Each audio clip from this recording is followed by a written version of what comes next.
बिस्मिल्लाहिर्रहमानिर्रहीम। This is Zuhaib सुल्तान। बच्चों, आज हमारा जो है ना लेक्चर नंबर 9 है। हम लोग कर रहे थे चैप्टर नंबर 3। इससे पहले हमने इसकी थ्योरी भी कर ली थी, इसके एमसीक्यूज़ भी कर लिए थे और कॉन्सेप्चुअल क्वेश्चन भी कर लिए थे। आज जो है ना हमने इसके न्यूमेरिकल प्रॉब्लम स्टार्ट करने हैं। तो इसके न्यूमेरिकल प्रॉब्लम नंबर 3 के ऊपर चलते हैं।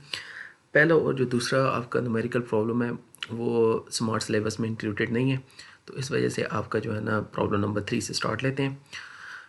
इसकी स्टेटमेंट है, a car moving at 20 metre per second crashes into a tree. Find the magnitude of average force acting on a passenger of mass 70 kg in each of the following cases. मतलब क्या कि एक car 20 metre per second की speed से किसी भी दरख्त के साथ जाके क्रैश करती है। हमने एवरेज फोर्स की मैग्नीट्यूड मालूम करनी है जो कि पैसेंजर के ऊपर एक्ट कर रही है, ठीक है। और पैसेंजर का मास कितना है जी, 70 kg।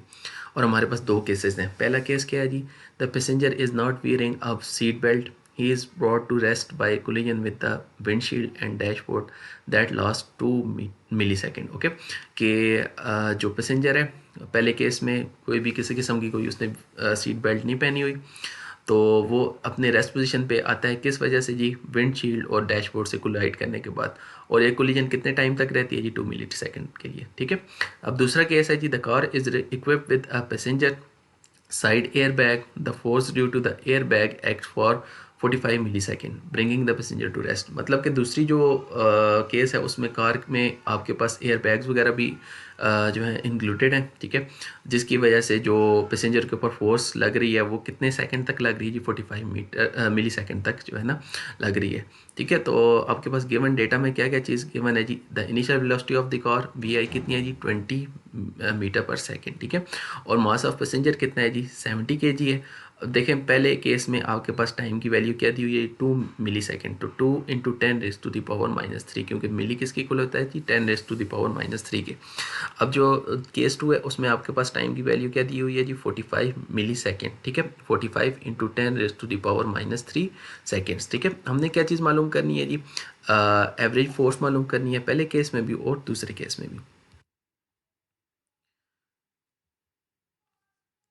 अच्छा जी, अभी इसके सोल्यूशन के ऊपर चलते हैं जी। The average force is given by the force momentum relationship. अब देखें जी, हमने फोर्स एंड मोमेंटम वाले जब टॉपिक पढ़ रहे थे, फोर्स मोमेंटम रिलेशनशिप, उधर हमने force is equal to del P और डेल टी, ये एक फार्मूला हमने ड्राइव किया था, ठीक है।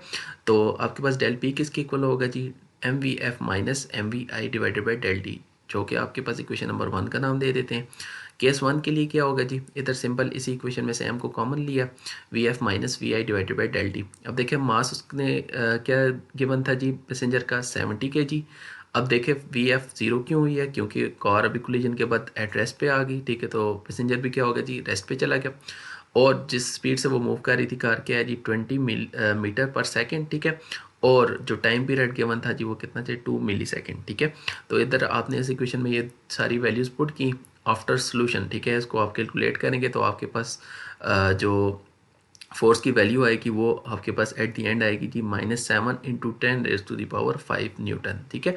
तो पहले केस में आपके पास एवरेज फोर्स आ गई जी, -7 इंटू 10⁻⁵ ये कौन सी फोर्स है, जो कि गाड़ी एक्ट कर रही है जी ट्री के ऊपर, ठीक है। The tree will act equal and opposite force on the passenger to stop him therefore. देखें जी, जैसे कोलिजन हुई है तो एक्शन एंड रिएक्शन वाला जो है ना सिनेरियो हुआ, तो आपके पास रिएक्शन फोर्स कितनी आएगी जो कि ट्री की होगी, वो कितनी आएगी, 7 इंटू 10⁻⁵ तो ये पॉजिटिव साइन के साथ आ जाएगी।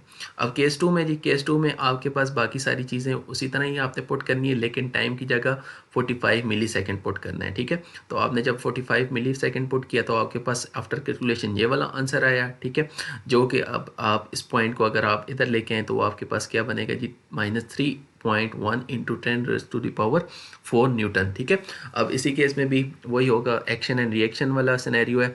The tree will act equal and opposite force on the passenger to stop him, therefore जो ट्री फोर्स एक्ट कर रही है वो कितनी आएगी जी, 3.1 इंटू 10⁻⁴ न्यूटन।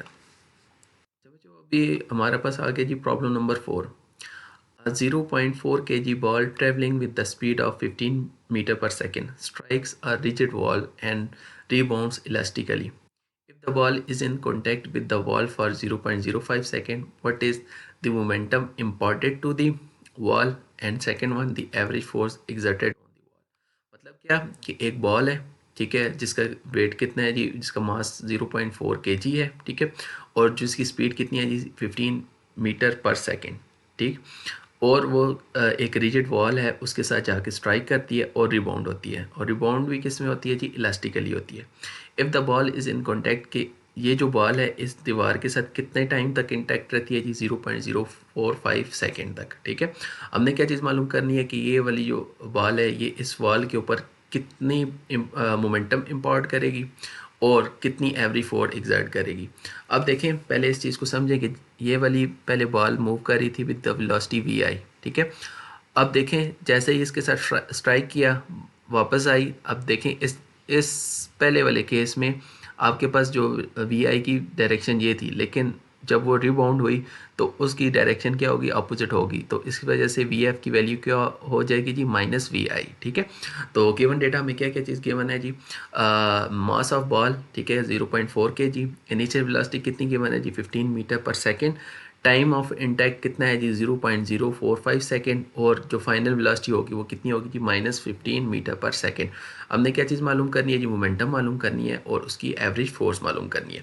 तो मोमेंटम मालूम करने के लिए देखें जी, हमें पता है कि इन इलास्टिक कोलिजन मोमेंटम क्या होती है जी, कंजर्व्ड होती है। तो इधर क्या होगी जी, del P will be equal to P F minus P I, ठीक है। हमें पता है कि मोमेंटम का फार्मूला क्या है जी, M V F minus M V I, ठीक है, एम कॉमन लिया तो V F minus V I, ठीक है। अब देखें जी, मास ऑफ कितना है जी, मास ऑफ बॉल 0.4 kg, तो 0.4। अब देखें एम वी एफ कितना है जी, सॉरी वी एफ कितना है जी, आपके पास माइनस वी आई है ना, तो माइनस यानी कि -15 माइनस आपके पास वी आई कितना है जी 15, तो आपने वी आई की जगह 15 पुट किया तो आपके पास वैल्यू क्या आई, -12 kg मीटर पर सेकेंड, ठीक है। तो आपके पास अगर इस अब साइन ये शो कर रहा है ना कि आपके पास इम्पोर्टेड हुई है, ठीक है, कि इसने इतनी मोमेंटम इस वॉल के ऊपर इम्पोर्ट किया, ठीक है। तो डेल पी की वैल्यू क्या आ गई आपके पास, 12 kg मीटर पर सेकेंड, ठीक है। तो अब इसके बाद हमने मालूम करना है जी एवरेज फोर्स। तो एवरेज फोर्स का जो फार्मूला हमने मालूम किया था फोर्स एंड मोमेंटम के टॉपिक से, तो ये आ गया आपके पास, F average will be equal to del P over del T, ठीक है। तो आपके पास एफ एवरेज की वैल्यू कितनी है जी, 12 डिवाइडेड बाई जो डेल पी की वैल्यू है जी 12 डिवाइडेड बाई, और टाइम पीरियड आपके पास कितना है, कितना था जी 0.045, जो कि इम्पैक्ट ऑफ टाइम है, ठीक है। तो आपके पास जो इन दोनों को सॉल्व करने के बाद वैल्यू क्या आई फोर्स की, 266.667 न्यूटन। अच्छा बच्चों, अब चलते हैं जी प्रॉब्लम नंबर 5 के ऊपर। One ball of mass 0.6 kg traveling 9 meter per second to the right collides ahead on the elastically with a second ball of mass 0.3 kg traveling 8 meter per second to the left. After the collision, what are their velocities? मतलब क्या कि एक ball है जो कि right side पे move कर रही है with the velocity 9 metre per second, ठीक है, और दूसरी बॉल है वो कितनी वेलोसिटी के साथ मूव कर रही है जी, 8 मीटर पर सेकेंड वेलोसिटी के साथ मूव कर रही है टुवर्ड लेफ्ट, ठीक है।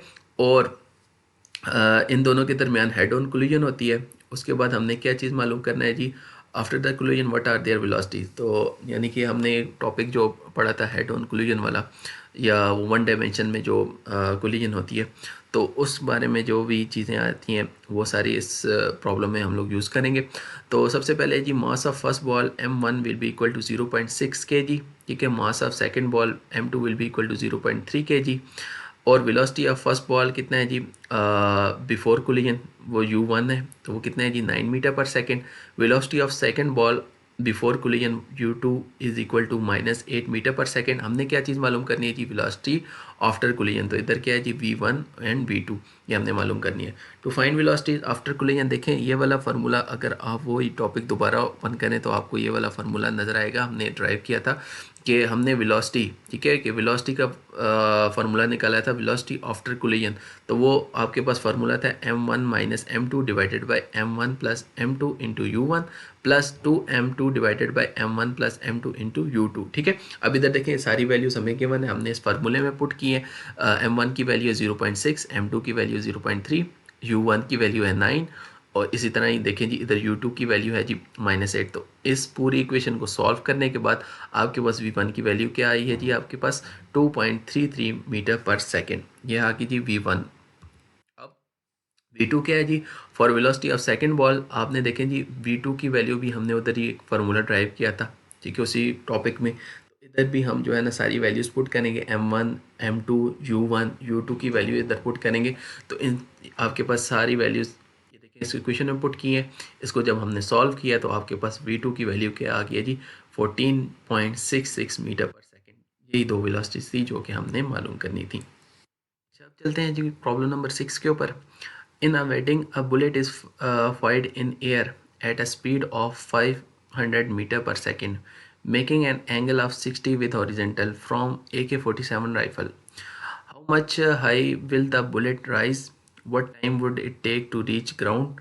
How far will it go? ठीक है कि आपके पास किसी भी शादी के अंदर जो है ना किसी ने AK-47 राइफल से एक बुलेट को फायर किया है जिसकी स्पीड कितनी है जी, 500 मीटर पर सेकेंड है, और जो कि ग्राउंड के साथ कितना एंगल बना रहा है जी, 60 डिग्री सेंटीग्रेड। हमने क्या चीज़ मालूम करनी है कि वो कितनी हाइट तक जाएगी और कितने टाइम तक वो ग्राउंड पे पहुंचेगी और कितने दूर तक हो जाएगी। तो गिवन डेटा हमें क्या चीज़ है जी, क्या क्या गिवन है, velocity of bullet v is equal to 500 metre per second, angle कितना है जी, theta is equal to 60 degree, और जो ग्रेविटेशनल एक्सेलरेशन है उसकी वैल्यू क्या है जी, 9.8 मीटर पर सेकेंड स्क्वायर। ठीक है, हमने क्या मालूम करना है, हाइट मालूम करना है, टाइम मालूम करना है और रेंज मालूम करनी है। ठीक है, तो चलते हैं जी इसके सोल्यूशन के ऊपर। अब सोल्यूशन में देखें जी प्रोजेक्टाइल मोशन है, ठीक है, तो प्रोजेक्टाइल में हमने प्रोजेक्टाइल की हाइट मालूम करने के लिए एक फार्मूला ड्राइव किया था। तो वो किसके इक्वल था, h is equal to V not square sine square theta divided by 2g। ठीक है, वी नॉट क्या है जी, इनिशियल वेलोसिटी। तो आपके पास देखें जी वेलोसिटी कितनी आ गई उसकी, 500 का square sine square into theta की वैल्यू भी हमें गिवन है, वो हमने 60 इधर पुट किया, 2 इंटू जी की वैल्यू हमें पता है जी 9.8 है। ठीक है, तो आपने इधर सारी वैल्यूज़ पुट की, इसको सॉल्व किया है, तो आपके पास h की वैल्यू क्या है जी, 9566.33 मीटर। ठीक है, जिसको अगर आप किलोमीटर में लिखो तो 9.56 किलोमीटर। ठीक है, अब हमने उसका टाइम मालूम करना है, तो टाइम ऑफ प्रोजेक्टाइल किसके इक्वल है जी, t is equal to 2v0 sine theta divided by ji.